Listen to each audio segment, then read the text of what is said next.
Hello friend, জয় জগন্নাথ। মনেতে দশ মু এলকেজি পড়ে মু বাবা মামার গেলছ ওগুলো কোটরা কিন্তু মুরুয়ে গঞ্জামরে ମୋ ବାବା ମାମାଙ୍କ ସହିତ ଗଞ୍ଜାମରେ ମୋ ବାବା ଟିଚର ଅଛନ୍ତି।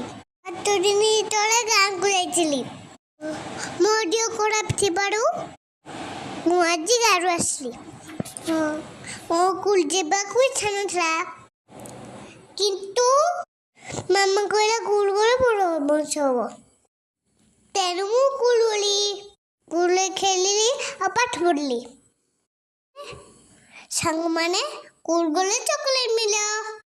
ମାମା କଥା ମାନେ ସ୍କୁଲ ଯାଅ। ସବସ୍କ୍ରାଇବ୍ କର। ତମେ ମାମାଙ୍କ କଥା ମାନୁଛ କି? କମେଣ୍ଟ କର। ଜୟ ଜଗନ୍ନାଥ ସାଙ୍ଗମାନେ।